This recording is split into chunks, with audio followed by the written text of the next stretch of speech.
right. We are here with episode 3, Chats with Churchill. I got Mr. Dale Chance. There we go.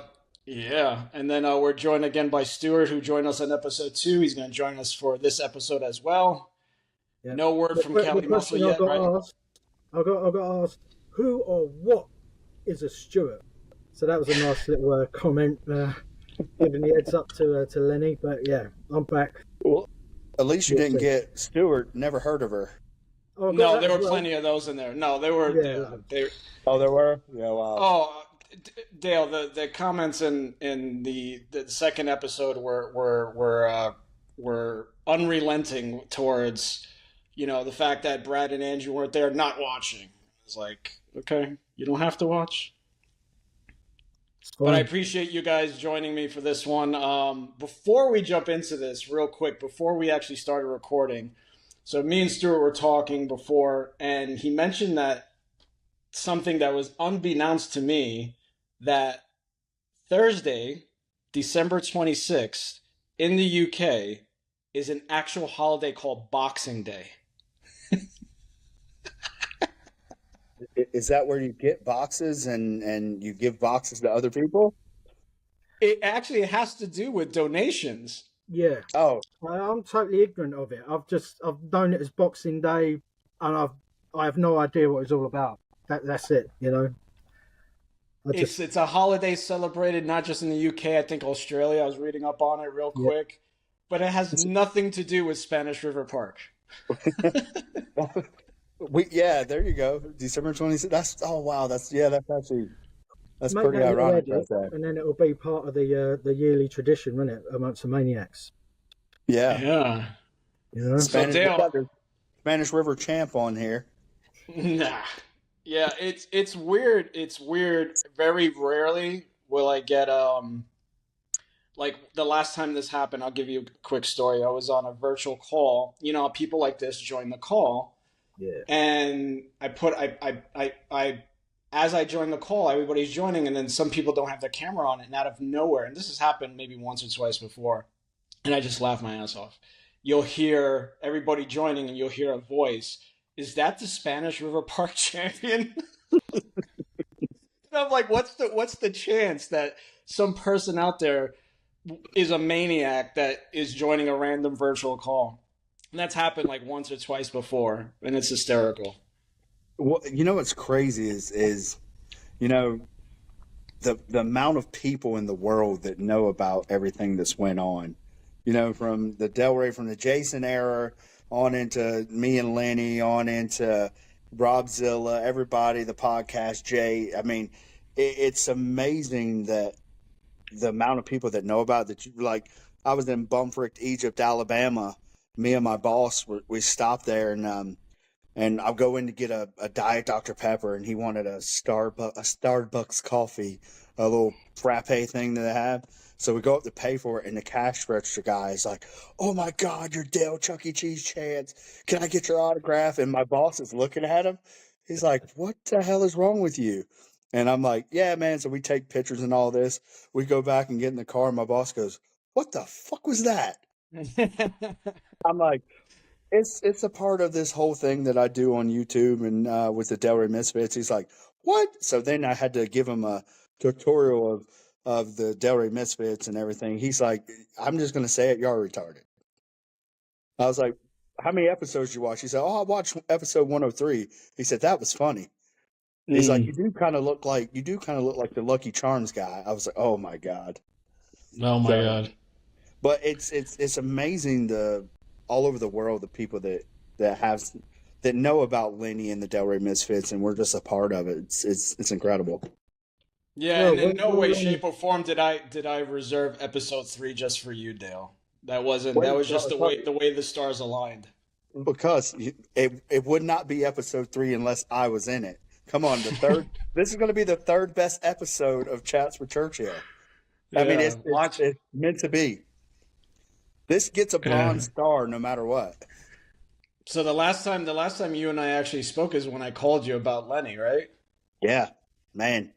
And I was sitting at my desk, and I remember I got up and you said, "Hey, man," and you're like, dude, did you hear about, because I didn't even watch Andrew's YouTube yet because I was busy, and you said, did you see Andrew's thing? You told me about Lenny, and I just I sat down, and my partner, she just looked over at me, she's like, "You all right?" I'm like, "Yeah." And then I'm sitting there, and I remember talking to you, and I told you, I said, "Man, that hit me hard." I mean, I literally, I cried over it. I mean, because I don't care. Lenny said everything he said, and Lenny. I know Lenny personally.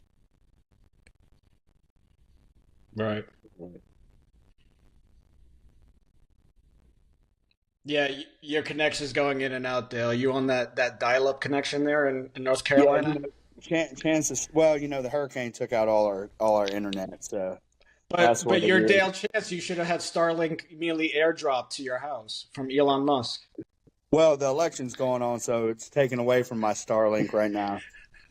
So, but anyway, you told me about that, man, and it made me really upset. And I mean, because over all the craft that's ever went on between Lenny and I mean, we became really good friends, and it was crazy because it was probably 3 weeks before that. It was right when he got out of the hospital. I talked to him, and he's like, "Well, don't go thinking this is gonna change anything, Dale. I'm still gonna beat you in the Ruby at 2025." So he was still wanting to do the Ruby. I'm like, "Let's do it."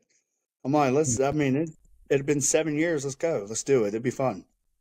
And so we were making plans to do it, and he was talking about going up to. I told him about going to the Arnold this year or next year, and he's like, "Yeah." I was like, "Dude, you want to come? I'll fly you up and come hang out, and we'll do it." Because I was supposed to be at the Olympia this year, but I wasn't able to make it, and so I told Lenny that if he would go to the Olympia when it was in Orlando, not this year, last year, if he'd went to the Olympia in Orlando, what I would do is I would wear this outfit. He sent me this.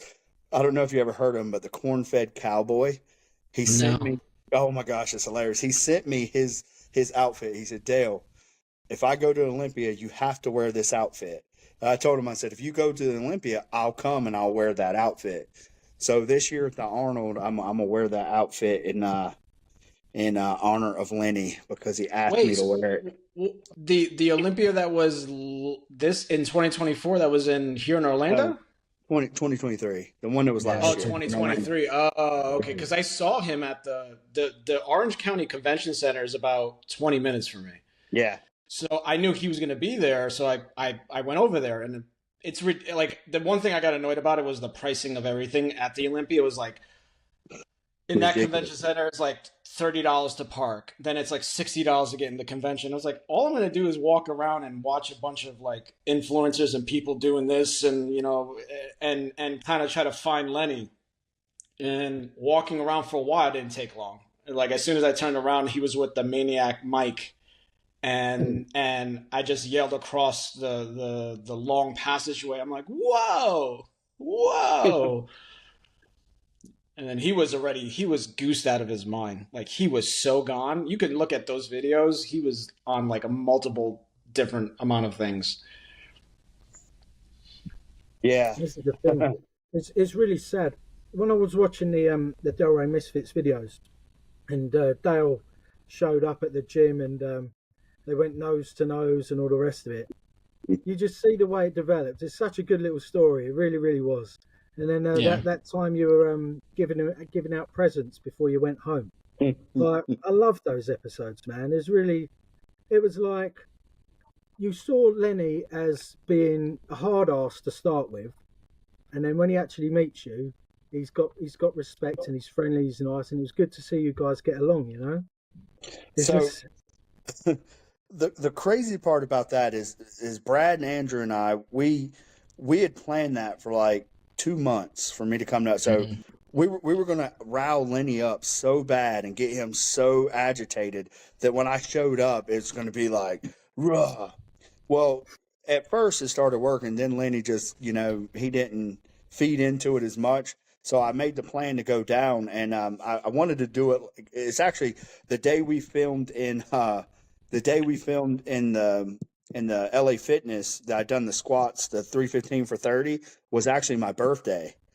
So that day I was there, and the day before I was training with Emma and Chuck the cat abandoner, and So Emma said, "Oh yeah, I was training legs with Dale yesterday, and Lenny never picked up on it." So, and she's Really? like, "Yeah, he never picked up on it." So the whole time when Andrew comes up there, I'm watching Lenny like an assassin over the rail the whole time, watching him walk around, and I always tell people this. I was starstruck because, like I said in episode 103, Lenny was my favorite character on that. He was just so out of the box hilarious. And when I sent that video of me doing bent over rows with 405, I never knew it would do what it did and got his attention the way it did. And it was like, Yeah. I don't know. It was when Instagram was 15-second videos, and I had like 20 minutes of videos of Lenny just going off. He obviously was on Molly that day or GHB or something, because he was on a tear on me. And Coach Andrew was running the thing at the time, so he messaged me and said, "Oh my God, you got to keep doing this. He said, Lenny trained harder than I've ever seen in my life. He said, do this every day." So I was like, okay. So I just felt privileged to be a part of getting Lenny. I didn't know it would turn into the way it turned into.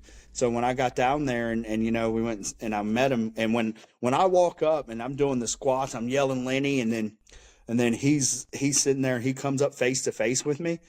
Yeah. I literally looked in his eyes and he wanted to fight. And I'm like, okay, I didn't realize that he was really wanting to fight. I was like, okay. So the whole time I'm just like excited to meet him.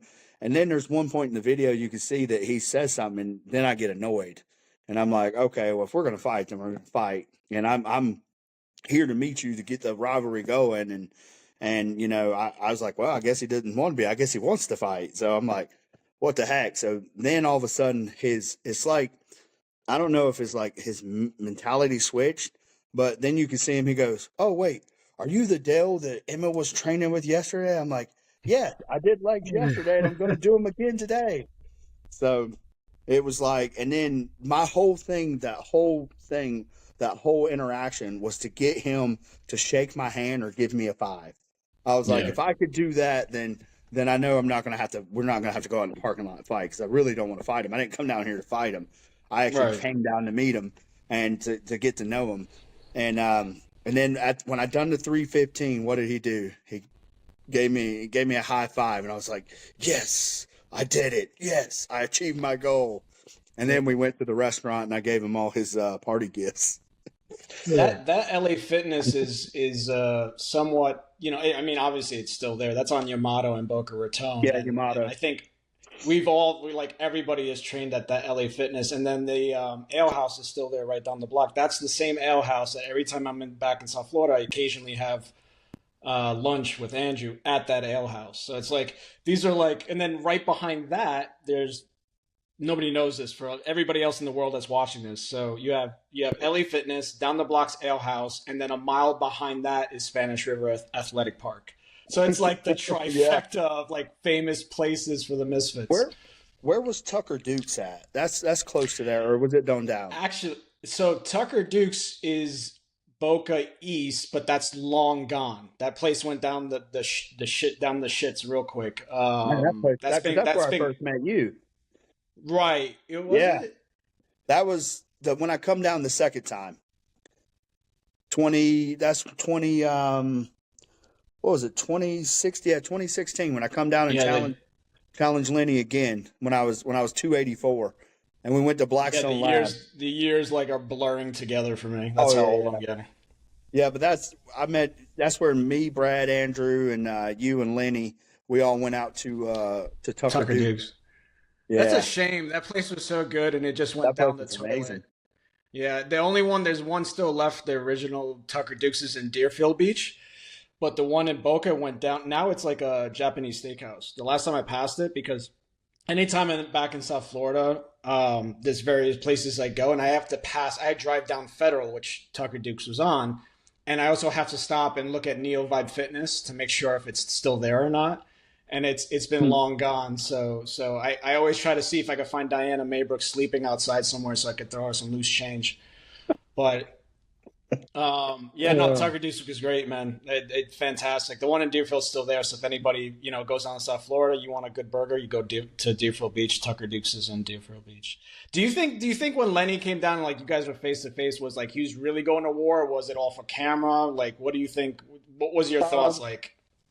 So so when you see him, when I turn around and I pull my shirt off and then I put my hand out and then he comes straight at me, the look in his eyes wasn't, hey buddy, it was like he wanted to fight. But I think, and I mean, I'm nobody special, but I think I was bigger in person. What do you mean? Than You're him. Dale Chance, goddammit. Yeah. Yeah, well, whatever. But I think that I was bigger. I was bigger to him than he thought, because you're seeing me on a little phone, and he never met me in person. And then, I mean, clearly he was bigger than me. I mean, my God, I was looking up like a foot. But yeah, muscle maturity wise and everything, I think he thought I was just some little kid or some small fry or something. And then when. What was crazy, there's a lot of stuff that's not in that video that, because it was probably 2 hours in the gym, but there's stuff we were doing, and Lenny he would walk over after he got over the initial, wanting to kill me thing. I think he really wanted to, like, his semen to go down my throat and become magically delicious, because the look in his eyes was not like, hey buddy, it was like, kill this mother. And I was like, oh crap, man, I'm going to have to fight him or something. I was like, dang, they tell you don't meet your heroes, but really don't fight your heroes either. And I'm like, what the heck? But I was like, funny. When he come to meet you, and you come to meet him and you're squaring up, I thought to myself it was a bit of a worked shoot, as they say in wrestling. So you're not quite sure, whether they're mucking about or not. But it was nice to see that you did, develop into friends. I mean, his videos when he was training, and he's going, Dale, you fucking freaking, and the snot comes out his nose, and he turns to the camera and goes, what do you think about that, Dale, huh? I thought it was crazy. Live in digital, so like funny. It's just gold that'll live forever. Like, even if, God forbid, for whatever reason, Andrew loses that channel, those clips and those videos are so many places, it will never be erased from online. Oh man, he was definitely one of a kind. The amount of people, non-cookie cutter person ever. Right. Exactly. The amount of people that know and knew of Big Lenny. I mean, you just take the short amount of time. It was what, 10 years. He come on the scene in 2014 and with Jason. And then in the 10 years, the amount of, maniacs, you can't say maniacs, misfit maniacs. They are maniacs. Lenny maniacs, the amount of people that knew of him, that knew him, that saw him, that looked up to him. I mean, I would never take drug advice or diet advice from him ever in my life, but the amount of people that would do it, and I mean, it's he had like such a cult following, and it was it was exciting to see. And I mean, the whole how everything come down, and him losing his job and everything, his place. Now I've got to find it. I've got the SD card when I went down there the second time, Adam, when I met you. And that's when I had my Harley Davidson truck, and I was cooking them deer meat in Brad's apartment.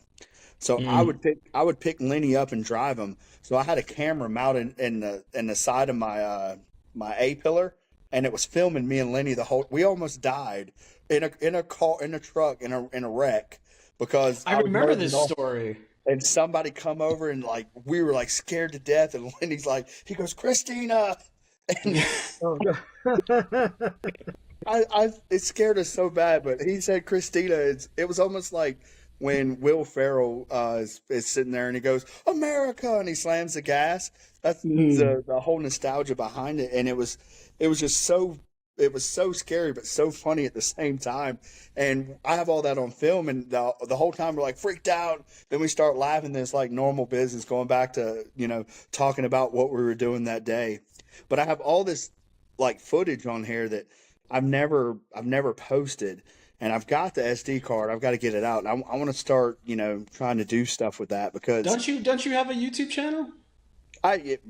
Man, I haven't You don't posted on use that it though, thing. right? No, I haven't posted on YouTube. I haven't posted on that. I mean, I have an Instagram. I have 2 posts on there, and there's some people following because, my other one got shut down. And I'm just like, do I really care to go through all that crap again? It is Yeah. what it is. But So up in North Carolina, you didn't get affected really by Helene or Milton, right? Or you just no, got like so I'm actually more central North Carolina. So it was more to the west of us. It was more the mountains, more the hillbillies out there. Not us country Asheville. Asheville bumpkins. got really hit the worst, right? Yeah, That's where. Asheville. It's like an hour and 30 minutes from me. So whenever you see my stuff, or used to see my stuff on Instagram, when I was trout fishing. That's where I'm trout fishing at. Is in Asheville. Oh. Yeah, I love it up there. So the trolls can send the drones over and drop bombs on me when they find out where I'm fishing at. You got to tell me about your can hunting because I watch, and Stu, you've probably seen Dale's stories too. Like he's up in a tree and then he Yep. peers over and there's a deer. Like to me, like I'm an original city guy from the badasses of Gotti, Queens, New York. But and then Florida, I don't do any hunting here other than watching Haitians jump out of trucks for lizards jumping out of trees. But anyway, I want to hear about your fishing, your hunting in trees, and like what process, like how do you get up into the tree? What is that all about? Do I need to cut my Wi-Fi off? No, leave your Wi-Fi on, please. Well, my That's Wi-Fi's on the whole time. It just said something about leave the thing open and recording the app. I don't know what's going on. no, just leave the app open. It's still recording.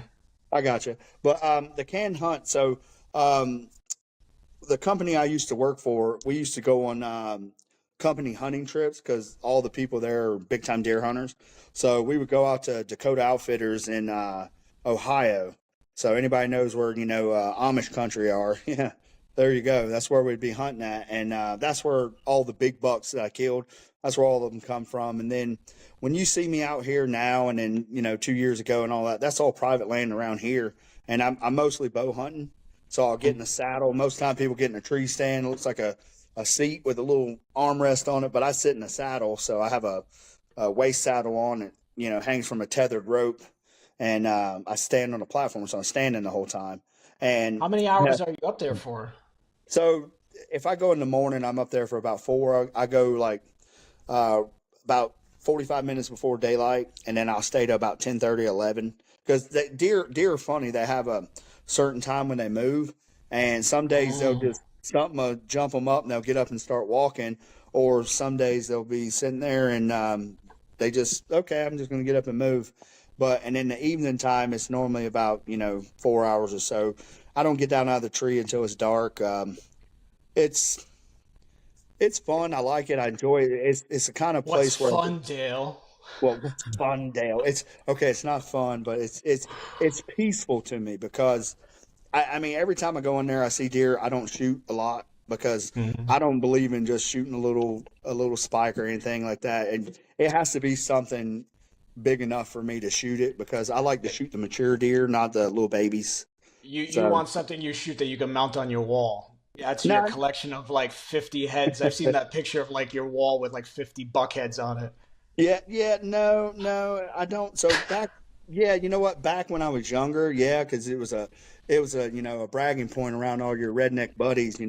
Oh man, I just killed me a 10-pointer. Oh, I just got a 12-pointer. So the bigger the better. And then when you have a deer on your wall that's 20 or well, actually one of them's 31 inches wide inside spread. I mean that's wider than me, and it's 227 inches. I mean you're not going to shoot nothing like that around here. So, why do you go for a shooting sport? It's, and I eat everything I kill. So if I kill a deer, I eat it. If it's got a big rack, cool. But I like to try and the sport of it to shoot mature animals, not to go for the, just whatever deer walks out. That's why a lot of times you'll see me, I'll record them and then I'll walk off. But I haven't killed a deer in 2 years. So you clearly have to take a shit and piss before you go up in the tree, right? Oh God, yeah. Now, Okay, now, I'm just thinking of you. I'm just thinking of you wearing diapers now, which is a whole different thought process in my mind. Oh, that's going to be a great meme there. Dale in the tree with a diaper on. With a diaper on, yeah. Hey boys, come get a whiff of this. Oh, gosh. My Dale and his camo You've been depends. hunting since you were a boy, or did you get into I've it as been an hunting adult? since I was 8 years old. Ah, there we go. Yeah, Dad take you I out didn't type thing. I didn't kill my first deer until I was 20. I couldn't sit still enough. I had deer all the time coming around me. My great uncle was the one who taught me how to hunt. And I would sit there and, man, we'd be sitting there. I'd be throwing rocks and stuff. I'd be clapping, thinking the deer would come in, didn't know it was scaring the deer. So I didn't know nothing much about it. Oh, you said they're doing this All the time. I'd be like, or I would sit there and I would start singing or dancing, and he'd look at me and he'd be like, what the fuck's wrong with you? I'm like, I'm trying to get the deer to come. He says, that don't happen. So I'll give you a quick hunting story about me that I shouldn't be telling you, but I don't care. I'll tell you anyway. Go for it. So I had my great uncle Tony, and then his brother. He was in World War II, and he got his hand blown off. So all he had was a thumb and a nub.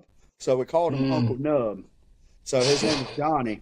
So Uncle Nub was sitting up on the hill with a high-powered 30-06. My Uncle Tony is about 100 yards to the left of me. I'm pointing like y'all can see me, but 100 yards to the left of me. And he's got a shotgun. I got a shotgun. I said, so what do I do? He says, well, the deer are going to come running in the field, and they come in the field, shoot them.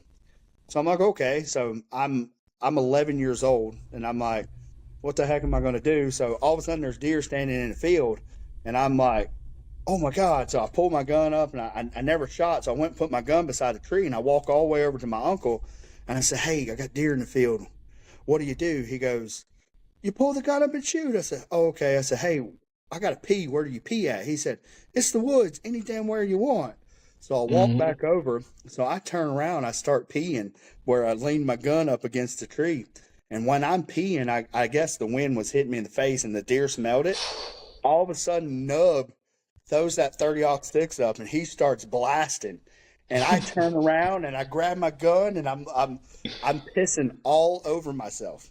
I mean, just my pants were soaked. I don't even shoot. The deer run off. So we get back to the truck and we're down there looking for blood. He didn't hit a thing. We get back to the truck and they're like, what the hell happened to your pants? I was like, Nub started shooting. I pissed all over myself. So they called me Piss Pot for like 10 years in that hunt. Hey, Piss Pot. Hey, Piss. I was like, oh, God. Never going to live that down. I got one. I got the only hunting story I can tell, which is with my dad. So my dad, we used to take a vacation to upstate New York, and my dad is from Dominican Republic. Yes, my dad is actually Dominican. I don't have his last name. So he's out there. He's getting ready to go hunting deer or whatever the case may be. And there's a picture of it where he's gonna go out in the woods.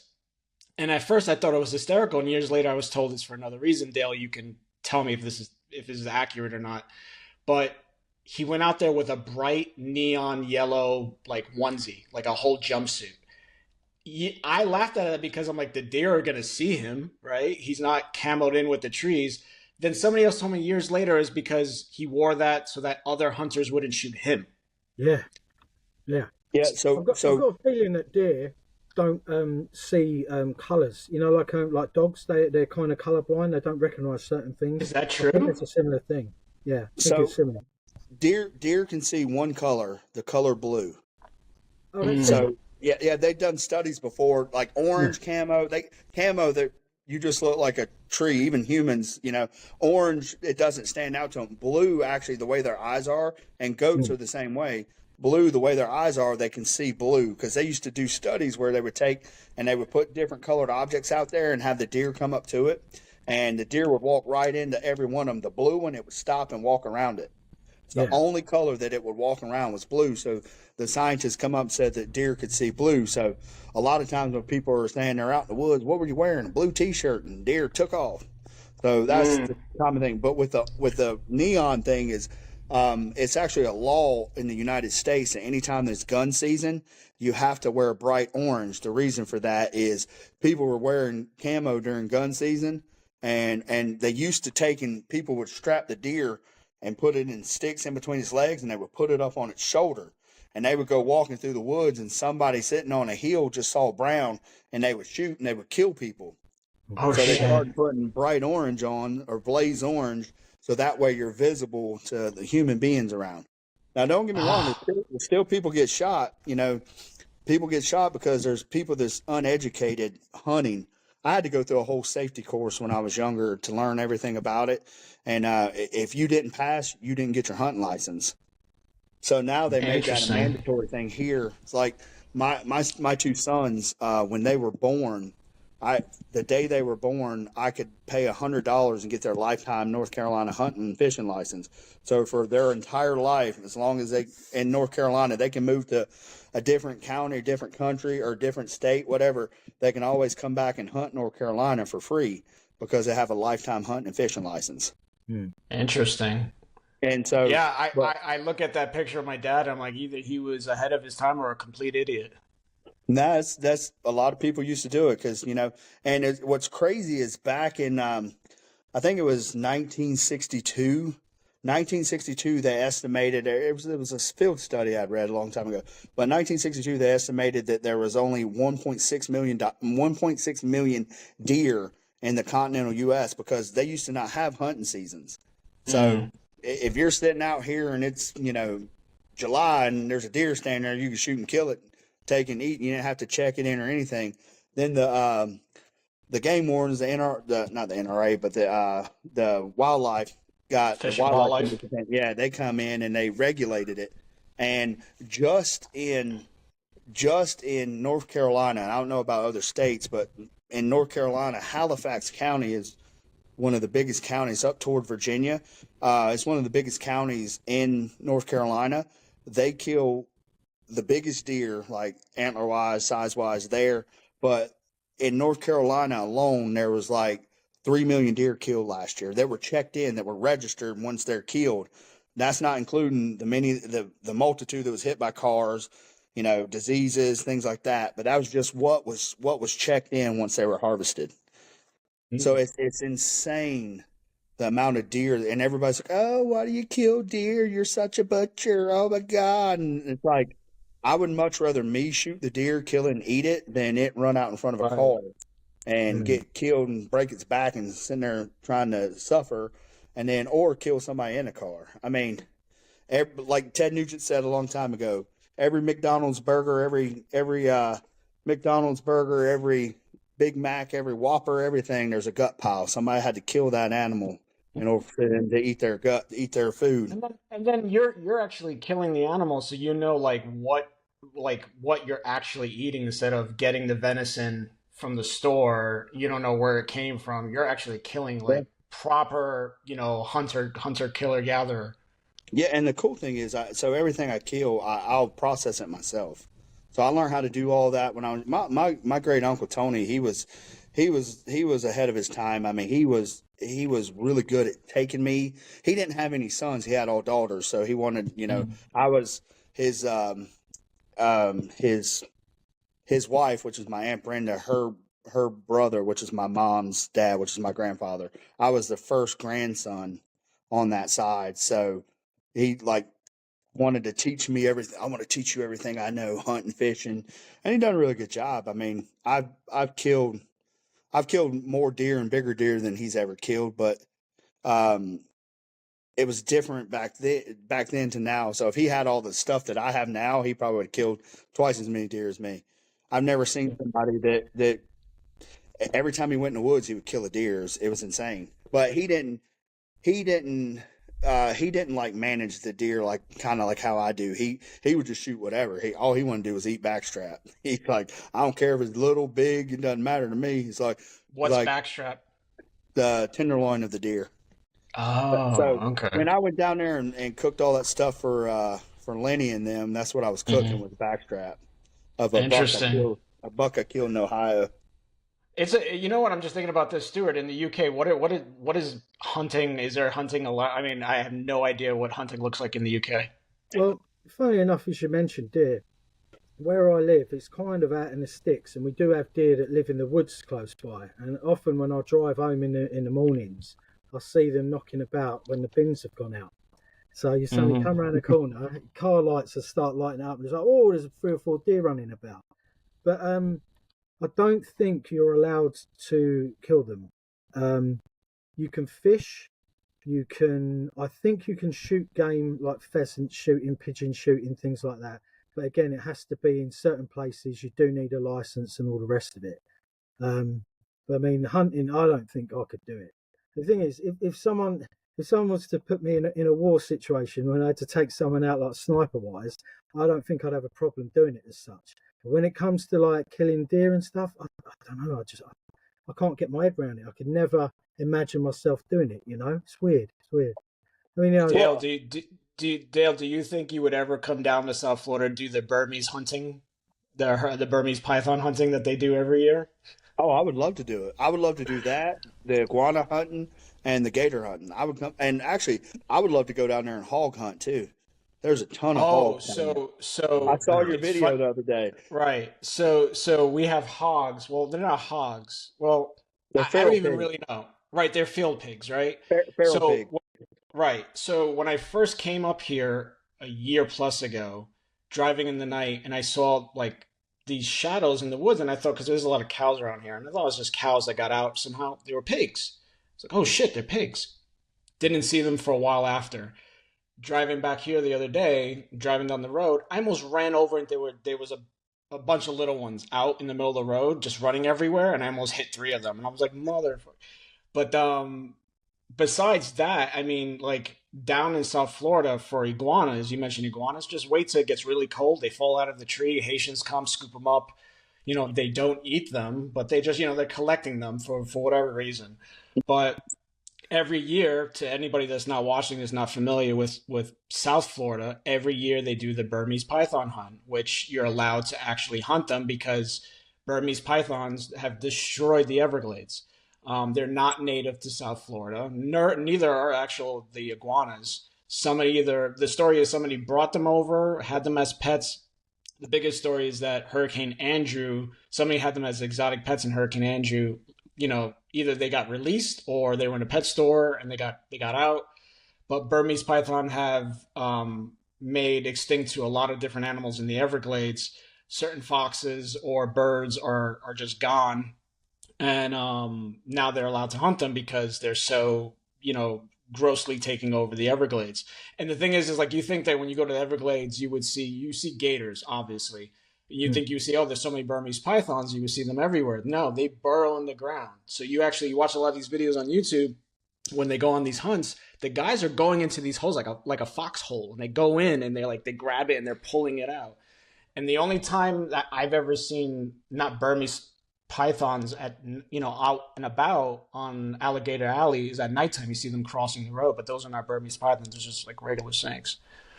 Oh man, it would be interesting. I would do it. That would be fun. It's almost like noodling. The only thing is I don't know about going down in the hole for it. That might make me a little claustrophobic. You're barely ever going to see, unless it's feeding or it's eating something, a Burmese python out and about. They've got a couple of different videos and pictures of it actually eating gators. That what happens is the Burmese python tries to eat the gator. If it's too big, the stomach explodes. Yep. So you'll see the Burmese python exploded with the gator hanging out. But most of the videos online, you see these guys jumping in the hole, pulling out the Burmese python. He's screaming to his buddy, I got one, whatever the case may be. And you have to also think Burmese python, and don't quote me on this number, they can lay up to like 99 eggs every couple like months or even sooner. So it just keeps reproducing eggs and eggs and eggs and eggs. That's mad. Lord. And if you're eating mammals and stuff, it's like they take a lot longer to reproduce. So you can imagine they are very, very damaging. Jeez. The other thing, too, is that when we're right up against the Everglades is Parkland. Now, everybody remembers Parkland from Stoneman Douglas, the shooting that happened, the school shooting. But Parkland is a very, like, uppity, bougie, like, neighborhood. It's actually, they say it's one of the best neighborhoods in all of South Florida, one of the ones. But they keep building homes closer and closer to the Everglades.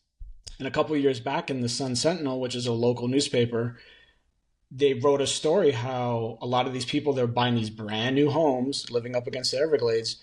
They didn't have that netting that goes around the pool. So they would let their pets out and, muffins wouldn't come back and bubbles wouldn't come back.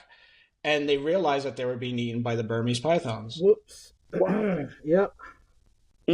So. I'm surprised Dave Palumbo doesn't go do that. Think about it. I mean, he sells snakes. You know, he does his old species reptile thing. So, I mean, dang, think about that, going in there and catching his own. He's on the West Coast, but I mean the Everglades are fairly close to port. I think he's near Port Charlotte or Naples. Actually, that whole side is like still struggling to get up and around. I mean, people are doing a lot better now, but it's probably they continually Ian, then Helene, then Milton. It was like people just still trying to recover from Ian and getting, up and about. Yeah, man. Yeah. It's terrible. North Carolina and Florida. Florida got hit twice. It's crazy. Mm. That's why I messaged y'all to make sure. Hey, man, okay? Yeah. I told you, hey, man, you need to get away from the storm. Go to the house. Go to the house on the West Coast. No, I appreciate that. Like, you know what happens at Stewart? This is something, like probably, I'm not sure if you know about this, but we get obviously hurricane season every year. But what I tell everybody is when hurricane season starts, we're pretty good up until right at the end. Right at the end is technically the beginning of November, right? Right at the end, either be Mother Nature, maybe God, whatever the case may be. Maybe it's Lenny, I don't know. They throw a bunch of hurricanes our way. And it's like we get like a whole bunch of them all at the same time. And it's like, oh, there's a tropical disturbance forming out in the Gulf, and there's one out here in the Atlantic. And it's like, here we go again. Right at the end of every hurricane season. I've seen so many videos. I mean, it's ridiculous. There's this girl I know. She's a football player. A soccer player. She's really good. But she was out in America at a university, and I tell you, she'd be out there one day, posting pictures on social media, and it's lovely and sunny. Oh, it's really warm, blah, blah, blah. Like that. And the next minute, flooding.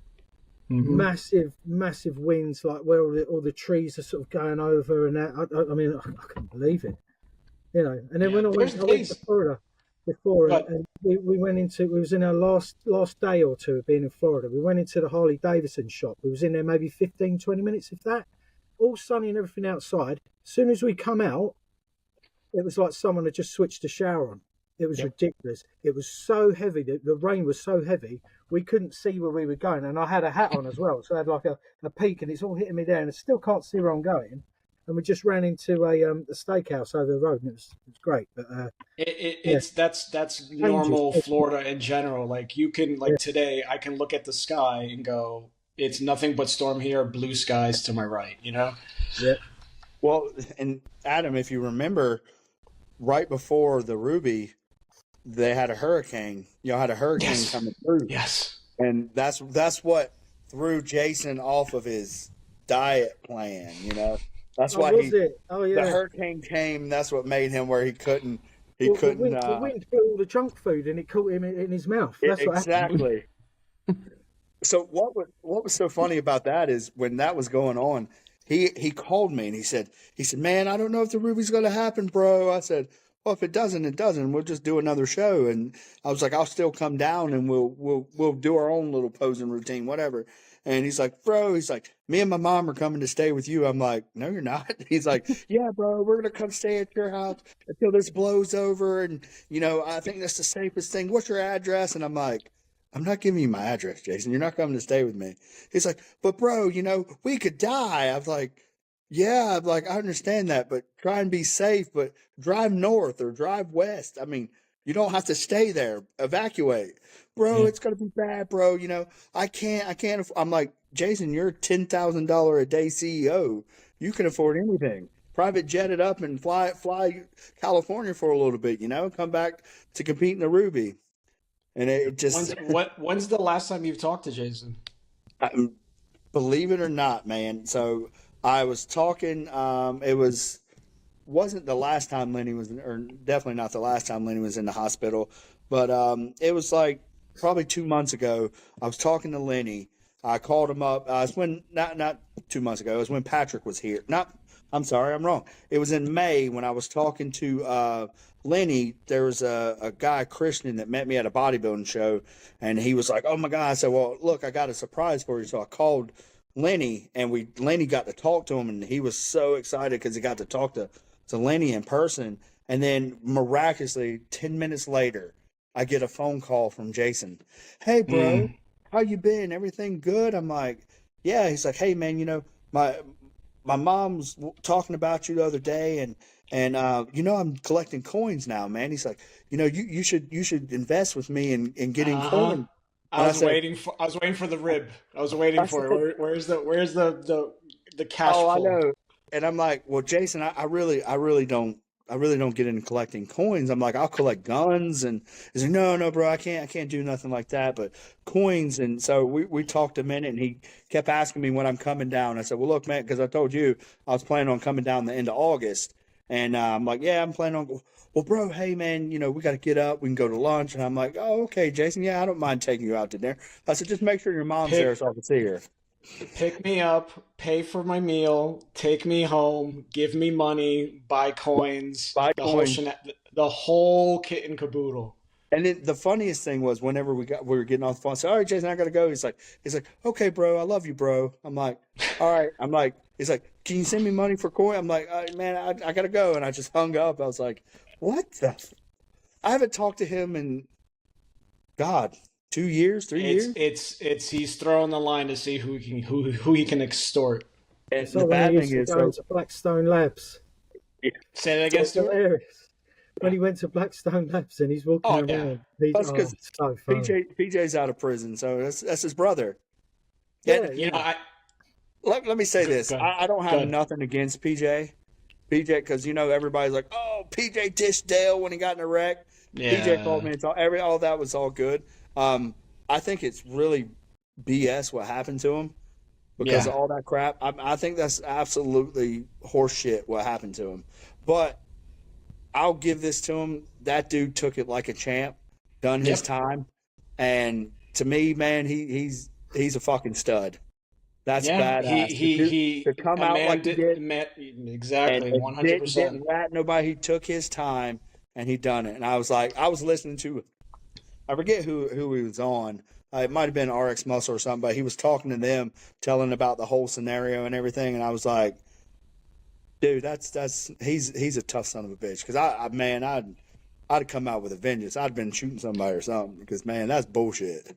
What happened? No, I think what happens is like you go through that, and that's I can't speak for PJ, but like to me, like if I were ever to go to prison, it would be the absolute lowest of low in my life, and for him to come out like on a very positive note, if you watch PJ now, he's gonna have a baby, he got married, all these positive things. What's ironic is I was supposed to have PJ on for the first episode, and he had like family that flew in last minute. So I'm gonna get PJ on so I could talk to him. Ironically enough, PJ lives. I guess this is just the way the Misfit universe works. He now lives in my old townhouse in Boca. It's the same townhouse. Wow. So the townhouse you see, that's my old townhouse. So he said, you know what, Churchill, I got this. You go on, move on to bigger, better. I'm gonna hold the fort down. And I only know this because like obviously I know the way that old townhouse looks like, and he's filming videos, and I'm like looking at him like, I know those stairs. I know that kitchen. I'm like, wait a second, I won't say where he lives, but like I went on his live and I'm asking him, I'm like, like the cross streets? And he's like, yeah, I'm right there. And I'm like, I know exactly where you're at. I should go now knock on his door like Jason used to do, look inside the door looking for him. But hey, man, I got to go to the back room and get something. He's not allowed to be there, is he? He's not allowed to be. Say that again, Stewart? With Blackstone. He's not allowed to be even on the premises, is he? He can't be affiliated with them whatsoever. He can't be in the supplement business. I don't know how far that his probation goes, but he can't be affiliated with any of that. But so how's he meant to earn his living? They just take it off him and he has to sign it over to someone else? Or did he have to sell it or what? That's just... I don't know. It blows my mind. I don't get it. He's been to prison, but everything's legit now. So what's the problem? You know, I think it's part of his probation. His probation is he can be affiliated with Blackstone. He can't work for a supplement. Now, I won't speak for PJ. He knows all those details, but this is just me from what I've heard in some of the interviews he's done. Yeah. You know, so he's just like, I guess he's finding his way again, you know, like he's just trying to, I think he's concentrating on his wife and the baby that's coming, and it's good for him. I like seeing these stories, even though, yeah, it was fucked up what happened to him. He went through it and he came out and you could see he's a better person for it. And he went right back to doing Q&As. Well, not right back. It took him time. I think part of his probation is he couldn't show his face online. So like he would shoot videos, he wouldn't see his face. And it was like, why is it? And I thought to myself, it's probably his probation. And then finally, you know, he came out, he started doing videos. And it's like, good for him, man. Because like other people, won't mention names, that went to prison were out in a couple months. And I'm like, how does that happen? How does that happen where you go to prison for the same thing and you're out in a couple months, and PJ did years? Well, yeah. Yeah. Well, we all on what they offer, I suppose. You know, but we're not one to talk about it.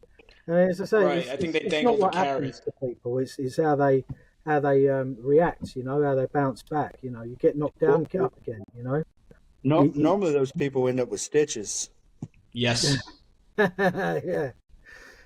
Or, you know, shanks in their ass, something. You know, I wonder how much he had in his prison wallet. Well, you know, like it's funny. I know a bunch of correctional officers, and they give me all the lingo of like different things. And one of the things I was going to ask PJ was did he know the logo of Zuzus and Wan Wans? Because in prison terminology, that's like the terminology you use for where you get commissary. Commissary is Zuzus and Wan Wans. So like, yeah, I'm gonna get that back ass pussy for some Zuzus and Wan Wans. So we'll see. I'll talk to PJ about that one. Back ass pussy. Yeah, buddy. That back ass pussy. Yeah, buddy. Let me get that back ass. Talking about back ass pussy. So we got today's election day. How's that all going up in North Carolina? You seeing long lines, Dale? Oh, so I was smart. I early voted. Oh yeah, me too. I had to go cast my tampon. I mean, cast my vote. You know, no, I early voted, but yeah, there's been a ton of long lines. North Carolina was always a rough one for Republicans because we had a Democratic governor forever, and man, still, I don't. People can say what they want to say. I still think the 2020 election was stolen because, and what's crazy to me is they should have just let Trump in and do this 4 years, and then he'd have been out. This year he'd been gone. Then they could have come in and ruined the world. But then they showed their cards, and now it's like, I think it woke America up, and they're like, yeah, no, screw that. Actually, matter of fact, I got a great shirt I want to show you that I bought. So speaking of the election and everything, Patrick, didn't you have lunch with Patrick? Who, me? Yeah, when the guy that come and stay with me.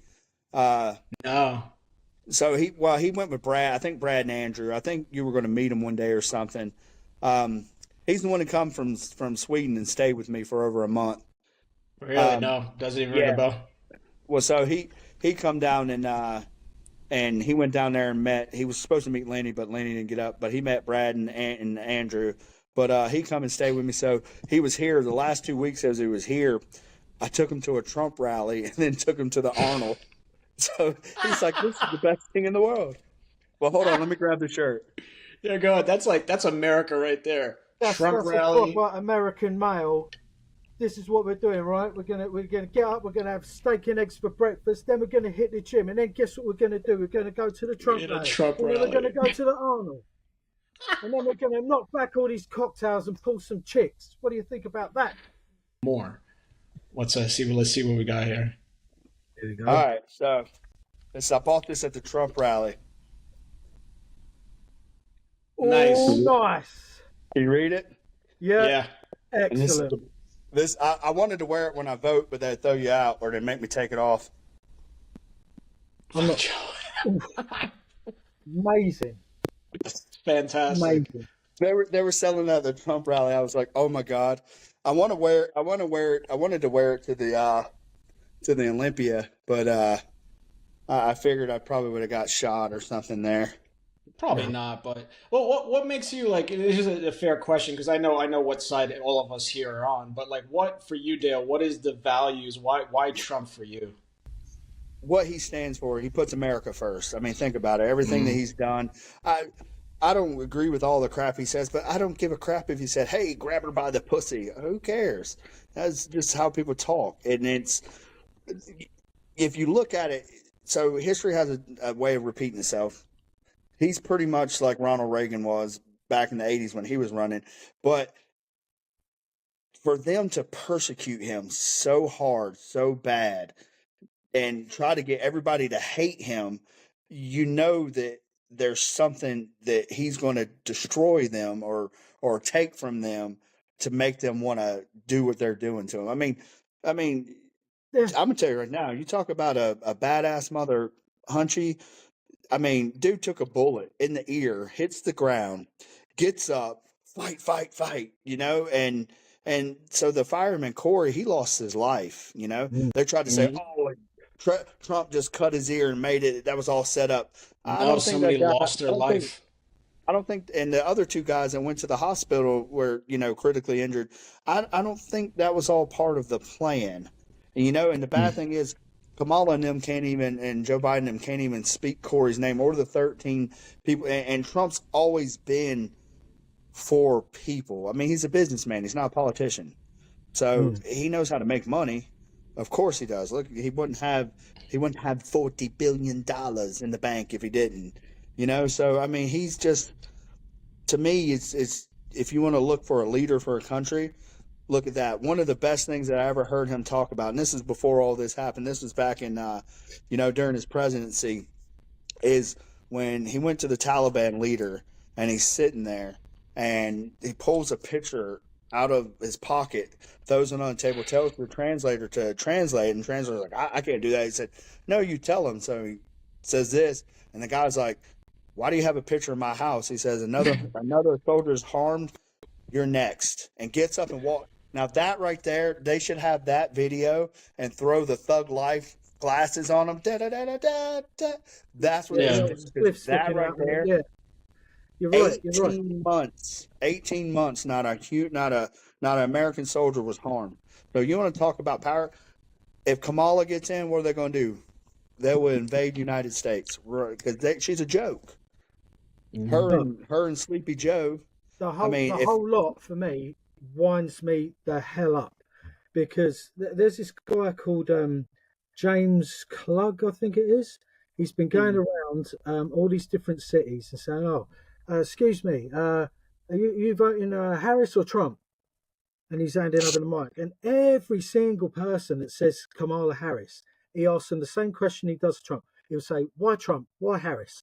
And then they'll say, and he corrects them and says, "Well, actually, that's not true. He's been in power before. He's not a dictator. He's not a fascist. This is all rhetoric that's just stuck out there. I mean, what did he do that was wrong before?" They can never answer. They get so frustrated, and they end up having a go at the guy, like telling him to fuck off or something, and then walking away with their backs. It's like, if you are so convinced that you are making the right choice with your vote, you will have no problem defending your position with a valid, logical point.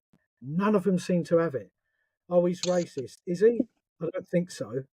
Oh, well, yeah, because of what he said about the Mexicans. No, he's talking about illegal immigration, not just Mexicans, illegal immigration. Okay. Yeah. Well, the thing to add to that, do you have a country? No. Right. To add to your point, Stuart, like if there was a strong Democratic nominee, and it could even been female, right? Badass, right? Super Wonder Woman badass. I'd be like Tulsi Gabbard. that. Exactly, but there's not. They just released a video right before we got on our call of Kamala pretending to talk to a voter, and her camera she turns the camera around, she turns her phone around, and she's not talking to anybody. It's herself. It's all fake. Oh, there's another one where she's doing fake surprise door knocks. Like, oh hi, oh it's Kamala, oh it's so full of shit. If he's the Antichrist, if he's a Nazi, if he's a fascist, right? Why do they always take certain words and phrases he says, extrapolate it twist it round and present it in a different way? Why don't they just give him a platform and say, there you go, Trump, floor's all yours, mate, go ahead, and just sit there and watch him dig a hole so deep that there's no doubts, there's no ifs and buts what he's all about. I'll tell you why, because they're making it up. All they can do is lie and fabricate and try and take things out of context.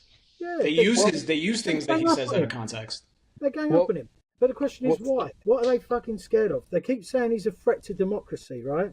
He's not a threat to democracy as far as we know. He's a threat to democracy as far as they know, because they've redefined the bloody word. So, yep.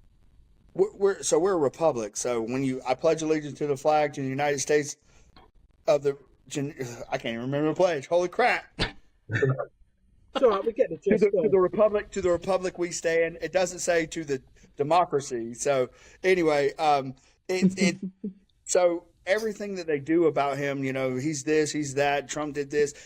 They're sitting there and they get so wound up because it's Trump derangement syndrome is what it is. They get so wound up about hating him. They don't look at everything that he's good for or what the policies are.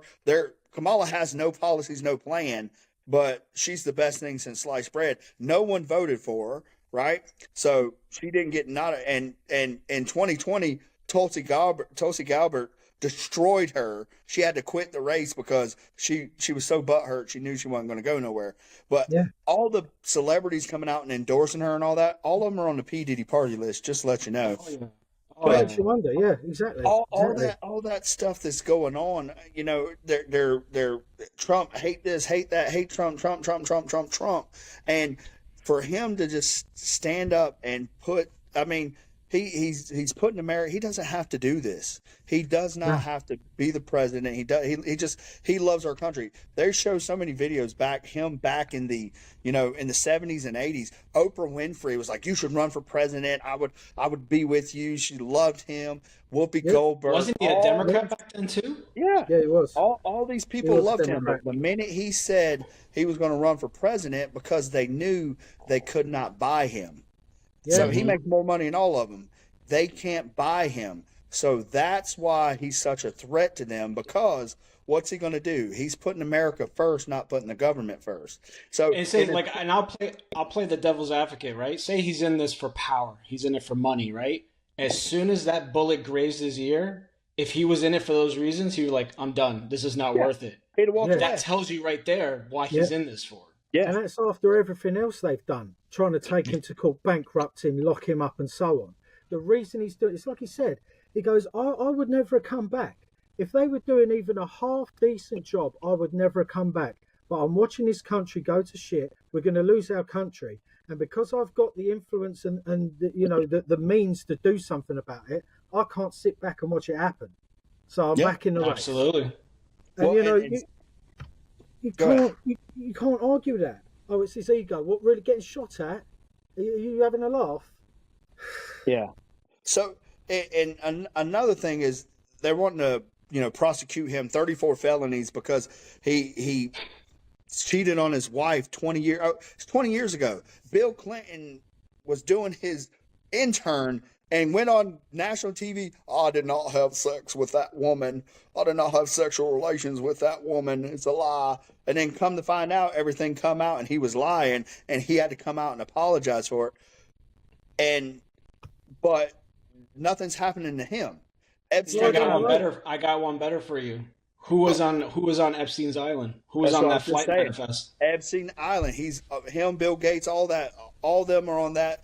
Everything. But here's the one I saw on Piers Morgan. I've actually been watching a lot of his stuff, and he's got some wild guests on there. But this one girl was a guy, Democrat Brian something. This one chick that was on there, and this guy's like, women. I'm fighting for women and their reproduction rights and all this crap, and it's like, okay. And the woman goes, so you're saying my body, my choice, right? He's like, yes, it's a woman's body, her choice. That's what I'm fighting. She said, well, it's funny, whenever the pandemic was going on, you didn't say my body, my choice. She said, I had to take those jabs to keep my job. Yes. Because I was threatened with my job, and I had to take those jabs. So it was my body and my choice, but I was going to lose my job. And you want to stand here and say that's what America's more worried about, is a woman's reproductive rights versus groceries, the border, everything. And she's like, and she goes, Bidenomics does not work. Look at where we're at. And I was just like, this is the best woman. And it wasn't Candace Owens. I was like, this is the best woman I've ever seen. I could not believe and that guy, Brian, is just like, he was just like, he couldn't say anything, because you want to advocate for my body, my choice. But when the pandemic was going on and they were telling you, you can't leave your house, you have to wear a mask, all this. And now if you look at it, what's happening with Fauci, everything's starting to come out. It was all, oh my dude, I hope they hang him. I hope they hang Bill Gates. I hope they get rid of all this. I hope Donald Trump wins by a landslide. Robert, Elon, Tulsi Gabbard, all those people go in and they drain the swamp and make America like it was and like it's supposed to be. I hope that happens. Building a legacy, Dale. This is the thing. You'll have Trump go in there for the first 4 years, but then he's got such a great backup. He's got Tulsi, Vivek Ramaswamy, J.D. Vance. He's got Bobby Kennedy Jr. and a bunch of others. Elon Musk. People are going, Elon Musk, blah, blah, blah. It's like, yeah, Elon Musk. He's one of the most intelligent people on the planet. He's one of the richest people on the planet. Why did he buy Twitter and turn it into X? Did he buy it for profit? No. He bought it for moralistic reasons. Freedom of speech. He wanted freedom of speech. It's a big platform, and he thought, if I can buy it, I'll buy it. We'll regulate this. I'll buy it. I'll let it go to freedom of speech and let people have a fair crack. Well, look at Meta, right? So what did they come out and say? That they were highly antagonized by the Biden administration when it came to COVID misinformation. Of course they were. There's that, and there's a Hunter Biden laptop. You mean to tell me that people would have voted for Joe Biden if they knew about that laptop and it wasn't just dismissed as a Russian hoax? Come on. Well, it's just like in 2016, Russia is the one who won. Hillary Clinton didn't certify she said she wouldn't certify the election. The election was stolen from her. She was an election denier, but now that Donald Trump's denying it, Donald Trump's denying it. Oh my God, we're going to have to put him on trial for that. He incited a January. He said peacefully go down there and protest. He said peacefully. He never said go down there, break in, and everybody's like, all these people were killed. One girl was killed, and she was shot by a Capitol Police. Yeah. And that girl died. The other guy that was hit with a fire extinguisher, he died of natural causes weeks later. Nothing to do with that. And, do I agree running down there and going, trying to kill Mike Pence? No, I don't. But Mike Pence is a rhino. He was bought years ago. So, I mean, he wasn't never going to decertify the election anyway, because he was already bought and paid for. Look at what he's doing. He tried to run against him. And look what, DeSantis destroyed him. And it's just like it's so stupid that we're, people from January 6th in 2020 are sitting in prison for walking in. And you watch all the videos of that. There's nobody rushing in, beating people up and all that stuff. You see the Capitol Police say, yeah, come on in. AOC's over there like, oh my God, I was so scared. I was hiding under my She wasn't even in Washington, D.C. when that happened. Exactly. All the lies, all the bullshit. And then you see the video. It's like a guided tour. You know what I mean? Like a bunch of tourists going around a museum. The problem is that the media hates Trump so much that they just put it out there. And people, I've got relatives that are sitting there like, Trump did this, Trump. I'm like, so first of all, cut your TV off, stop watching that, MSNBC and all, quit watching that garbage. Everything they say that Trump's doing, like, Trump's gonna, he's gonna cancel out Social Security. No, he's gonna take where you're not being taxed on Social Security. What? And I was like, go to his website and read his plan. Read it. He tells you everything he's gonna do. Nobody goes there. They pay attention to CNN and Don Lemon. Don Lemon is God. And it's like it gets so I'm going to be glad when it's over, because all the emails and the stuff will stop. But the thing is, it's why they want us to be united, but they don't. They want to divide us. You remember the whole Democratic Party was running on unity, hope, change, and now there's nothing. Nazi. They had a thing in Madison Square Garden. Well, did you know Hitler was here in Madison? Well, so was Eric Clapton. Was he a Nazi that day when he was performing in Madison Square Garden? Yeah. I want to shift to actually a better question for you. Yeah, Like, let's do that. because we spoke about this on the first one. What did you think about the joke about Puerto Rico? I mean, so the guy that delivered it, I was like, I get what he's saying, because in Puerto Rico, it's a floating island filled with garbage, not the people, but I'm just like, why? It's like, you people are like, haha. It's like, why did you say that? It was kind of dumb. Yeah. But I mean, and you knew they were going to take that and go crazy. I mean, you talk about they lost their mind. The king of trolls is got to be Donald Trump. What did he say? Joe Biden said, "Oh, all the Trump supporters are garbage." Then they tried to back it up as he was talking about the comedian. No, you just said that guy's garbage. And then Trump shows up in a freaking trash truck. Yeah, trash truck. Even his voters, people showing up with trash bags on to vote for him, which I thought was great. I'll tell you this, which is really cool. Is my girlfriend, her niece has her own hunting show. She does professional hunting. She had Donald Trump Jr. on her show last year, and he actually kills an elk, kills it. They take and harvest it and everything, and he's out there, and you could just see that he was just so gung ho American. It was just like, it was cool, but for him to go and do all that stuff, then go by his dad's side, and then dress up as trash on Halloween. I mean, dude, it's like I saw that. Yeah, it's like, it's great. They're like king trolls, man, and it's amazing. You know what they do is they take the element of what Democrats are presenting, everything that they're doing, the extremists that are the Democrat Party, and they're taking it and they're giving it right back. They're trolling them right back with it, which is just that's fantastic. Yeah. And I think by tomorrow, I'm hoping by tomorrow we'll know where we're at. I'm really concerned because I have just this fear that something is gonna, we found 500,000 ballots sitting here in Michigan, and it's like, wow. I don't think it's going to happen this time, because if you really look at it, already before we got on here in Pennsylvania, they already talked about illegal voting, illegal stuff happening. The cops were on their way. And now, whenever they were trying to cut the early voting lines off, and then all of a sudden Supreme Court overruled all that stuff, I don't think it's going to go the way. I don't think they're going to be able to steal it.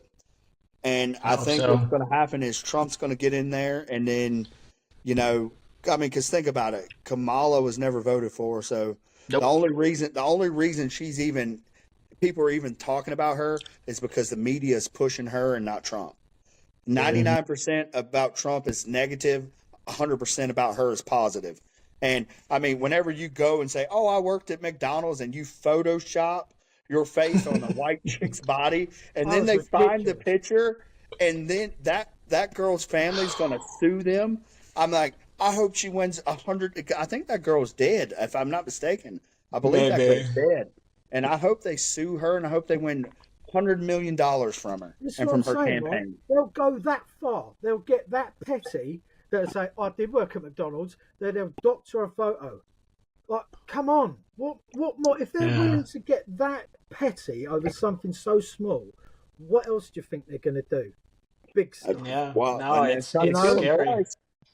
Yeah, it disgusts me. It really disgusts me. Yeah. Obama pissed me off, right? He said the other week, he goes, "Yeah, Trump keeps going on about his economy. He inherited it from me." It's like, did he really? Okay, so let's say Obama, right? You're right, okay? He inherited it from you, and then what happened? It improved a little bit, right? So he carried on the good stuff, and the economy got better. And then what happened when he lost the election and it went back to the Democrats? It took a fucking nosedive right into the ground. That's what happened. Yeah, absolutely. So whatever way you cut it, Obama, you lot are shit. But the problem is, you haven't got someone with a mic jaw-jacking with him. They're not interviewing him while he's saying this stuff. He's got the platform to himself. He's got the mic. Everyone could be shouting at him, cussing at him, but no one will know on TV because he's the one with the mic. And this is it. And no one there to challenge him. Well, and think about it. For 16 years, 16 out of 16 years, Democrats were in power for 12. Right. And look at what it was. The world was shit. America was shit. And then and when Obama came in 2008, we had a recession. Look what happened when he came in. We had a recession. Bailed out the banks. Oh, yeah, they bailed out the banks. Exactly. What happened? What happened? What's happening now? They're bailing out Ukraine. Okay, I'm sorry. I'm sorry. This is my thing on that. I don't give a shit what's going on in Ukraine. Me too. It's America. Yeah. Right. Put Americans first. When you got veterans that go and put their life on the line so you can get up every day, brush your teeth, and run to Spanish River Park, go out here and deer hunt. You can go out here and Dixie Highway, whatever you want to do, because it's a free America. And they're sleeping on a cardboard box out in Spanish River Park, and that illegal immigrants in the high rise getting $5,000 a month. That right there should piss every American off, because you know why? Every taxpayer in America, that's coming out of our pockets to pay for this. Exactly. I'm all for immigration. Come in the legal way. I've got guys that work for me that came in the legal way. They're American citizens. They came in legally. That's the thing. They pay taxes. And by dealing with all these illegal immigrants that are, doing God knows what, he is protecting the legal immigrants, the kosher ones, Yes. You've got Italians, you've got Jewish, you've got Korean, you've got Asians, Hispanic, all the rest of it, right? All over the place. And every single person who's a resident of America, by sorting out the border and stopping this illegal activity going on, he's looking out for the best interests of every single one of these people. So he's not racist, is he? He's doing his job. No. His job is to serve the people and look out for the best interests of its people and the country. And they seem to think that he's a dictator and he's a Nazi. What are you talking about? Absolutely ridiculous. Because he fucks up their agenda. Their agenda is to keep the status quo and just build on top of it. We got to have men playing in sports. We got to have blank checks going to Ukraine. We have to have more coming through the border. We have to have all these rapists and murderers just taking over. We have 30,000 dumped into Springfield. Springfield, Ohio? Is it? Yeah. Yep. And the thing is, it's okay. The Democratic Party is what's going to go in my pocket. I could care less about what you're doing. You're going to pay your taxes, so it goes in my pocket. And I'm going to filter this here, filter it there. I'm going to worry about these people and their border. I could care less about the Americans that are here that put me in power. That's crazy, right? When you think about it, right? Zelensky comes here, he gets a check, goes home, but we continue to have all the amount of issues. I mean, even going back to North Carolina with Helene and what happened there. You had days, right? You had days of people that stuck, no food, no water, and we're sending billions to Ukraine, but we can't support our own people in our own backyard. That's a spit right in the face of any American that's sitting in North Carolina. It just goes to show what your priorities are. It's disgusting. I hate it. Here's you a good one on that. So in North Carolina, the gym I go to, Mountain Island Fitness, there's a lot of veterans there. And like I said, Asheville is an hour and a half from us. And they raised over $100,000. I saw that. Went up there, took it. They actually went up there. They borrowed my box truck, drove stuff up there, and sat there with guns. These are like ex-military guys, because FEMA and another organization was coming in and taking people's stuff instead of giving it to the people up there. They're like, no, they got to come to us. No, so they were sitting there armed, patrolling all their stuff that they were giving out, so FEMA wouldn't come and take it. And then they showed FEMA. They flew their helicopter in over it, and they flew and blew stuff all over everything, and then took off. Like, for what? But who was here? Who came here? Donald Trump, his son. The Trumps came here. Where was Kamala and Joe? Joe was out sniffing babies or biting babies, and Kamala sleeping on the beach. And Kamala went to a frat party or Who's Your Daddy? Call Your Daddy podcast. I'll tell you what she did do. She posed for a fake photo where she pretended she was on the phone to somebody, and she had like an earpiece in, and that was all phony, wasn't it? You remember that? It's just all fake. It's all fabrication. I could talk about this forever, but I'm just hoping tomorrow that we're in a better position than we are or we've been for the past couple of years. It has to happen. Like I say, Trump starts off, does his 4 years, and then you got the pick of the bunch to then carry on that legacy. You know, I mean, always sexist, he's a misogynist, always racist, right? So you've got Vivek Ramaswamy looking after it. You've got Elon Musk, right? Do they believe it? No. And Tulsi Gabbard is a lady. She served in the military, and she's of mixed race, I believe. So he hates the military, does he? He's racist, is he? Look, just turn it in. You're just bleating crap. You're trying to speak things into existence. And that's why they get frustrated and walk off when they get challenged on the streets, because they haven't got an answer. Someone's got a mic in their face and they're like, oh, I look really stupid here. Off they go, spit their dummy out, take their ball, go home. It's a joke. Dale, I want to thank you again for jumping on. It's like the stars align, episode number 3 for you. Third best podcast of the week. Hey, anytime. Yeah, Stewart, again, it's a pleasure. We'll again, like, if you want to jump back on to future ones, we'll do those as well. And mate, you want me on? Ask me, I'll come. No problem at all, mate. It'd be great. Well, hey, I'm going to talk to Dave Stewart, and we're going to try and make this Chuck Basher ass whooping happen. Well, all he has to do is just acknowledge it. If he says no, he says no. But from what I can see, he's not even. So we need to take that clip right there, him saying that, and just send it to him 1,000,000 times, so he'll answer it. I'll tell you what I'll do. Right. Okay. Can you see me? Yeah, all right. Yeah. Chuck Basher, this one's for you. Wow. What do you think about that, Chuck? You think you can handle me? Perfect way to close the episode. Bruv. Let's go.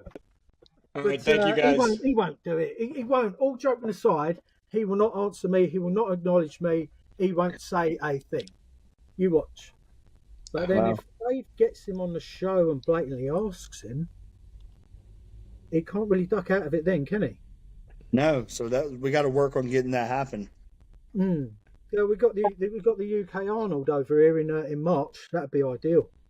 He could come over here and do his bits and bobs and sell some merch and what have you, and then invite me at the end of it on the last day. Well, if I see him, if he comes to the Arnold in Ohio in March or February, end of February, I'll definitely make sure I call him out on it. Do it. I mean, I'm ready. I'll do it. I don't care. I don't care if I win, lose, draw. I don't care. It's about Lenny. It's about the principle, and I want to do it. Yeah, right. Yeah, I know he had a heart attack and all that, but you see what shape he's in. He's still exercising all the bloody time. So I don't see that be a problem. It's not like we're going for a championship, elite athlete, bloody 12-round slobber knocker. It's going to be, what, 3 5-minute rounds or so? Yeah. Slobber knocker. Yes. Slobber knocker. Yeah. JR, bless him. Yeah, man. So, again, thank you guys for jumping on. We'll do it again, man. Yep. Yeah, buddy. Yes, you can! Just do it! If you're tired of starting over, stop giving up.